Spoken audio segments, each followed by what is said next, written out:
बिस्मिल्लाहिर्रहमानिर्रहीम। कौन होता है जो बहुत ज़्यादा अल्लाह सुब्हानहू व तआला की तरफ रुजू करने वाला हो, बार बार अल्लाह की तरफ पलटने वाला हो। अब एक वो है जो सुबह उठा, तहज्जुद की नमाज पढ़ी, फिर फजर की नमाज पढ़ी, फिर थोड़ी देर गुजरी, फिर वो जास की नमाज के लिए आ गया, फिर थोड़ी देर बाद जोहर की नमाज के लिए आ गया। तो जोहर जो मिड डे है उस वक्त तक कितनी नमाजें पढ़ चुका है, उसके पढ़ने का फ़ायदा भी बहुत है। उसके पढ़ने वाले से तमाम दिन अल्लाह ताला की किफ़ायत मिलती है, अल्लाह काफ़ी हो जाता है। रसूलुल्लाह सल्लल्लाहु अलैहि वसल्लम ने फरमाया, तुम्हारा रब फरमाता है, ए इब्ने आदम, क्या तुम उस बात से आजिज़ आ गए हो कि तुम दिन के इब्तिदाई हिस्से में 4 रकातें पढ़ो और मैं उनके बदले में तुम्हारे दिन के आखिर तक तुम्हारी किफ़ायत करूँ, तुम्हें काफ़ी हो जाऊँ, तुम्हारे सारे मामलात आसान हो जाएं। यानी जो शख्स ये 4 रकातें अदा कर लेता है उसके मामलात अल्लाह के ज़िम्मे हो जाते हैं। यूँ लगता है जैसे आपने सारा अपना बोझ उतार के रख दिया, आप लोड हो गए। अब है कोई ख्याल करने वाला, वो कर देगा, सारी चीज़ें ठीक हो जाएंगी। और ये जो एक एहसास है, ये कैफियत होती है कि सब कुछ ठीक हो जाएगा, ये पॉजिटिविटी उस वक्त तक इंसान के अंदर नहीं आ सकती जब तक इंसान अल्लाह पर भरोसा ना करे। और ये भरोसा खाली कहने से नहीं होता, इस भरोसे से पहले कुछ करना भी होता है कि आप कुछ करो मगर अपने अमूर अल्लाह के सुपुर्द कर लो। फिर याद रखिए, ये इब्ने आदम के जोड़ों का सदका है, जोड़ों की बीमारी और तकलीफ़ों में बेहतरीन इलाज है। नबी करीम सल्लल्लाहु अलैहि वसल्लम ने फरमाया, सुबह होती है तो इब्ने आदम के जोड़ जोड़ पर सदका लाजिम हो चुका होता है।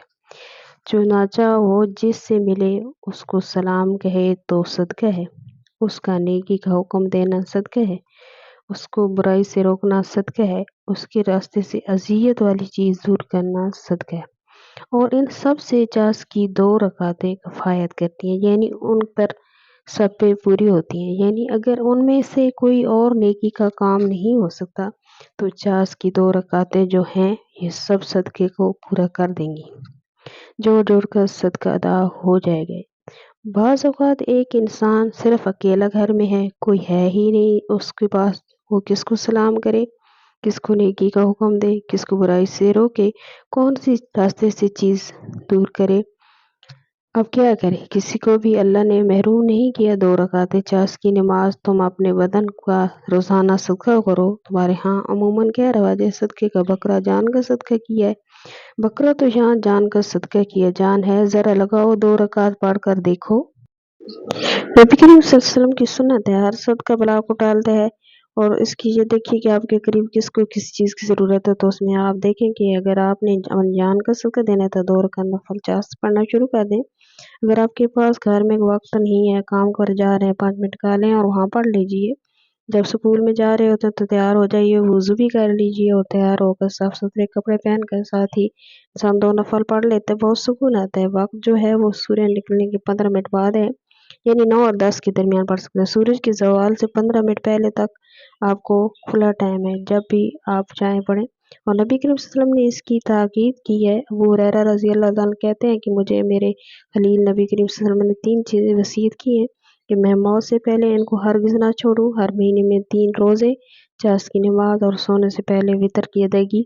अफ़ज़ल वक्त वो है जब ऊँटों के बच्चों के पाँव गर्म होने लगे, यानी जब धूप खूब निकल आए, यानी गर्मी हो जाए। मैंने आप सल्लल्लाहु अलैहि वसल्लम ने चूँकि वहाँ के हिसाब से बात बताई है तो हमें उनका फिर भी खुद अंदाज़ा कर लेना चाहिए। जब ऊँट के दूध छुड़ाए जाने वाले बच्चों के पाँव गर्मी से जलने लगते हैं तो उस वक्त हज़रत आयशा सिद्दीक़ा रज़ी अल्लाह ताला अन्हा से पूछा गया कि नबी सल्लल्लाहु अलैहि वसल्लम की जात की नमाज कितनी रकातें होती, तो उन्होंने 4 रकातें और जितनी चाहे पाले मेहमानी के घर में 2 रकातें सदका अदा किया जाता था।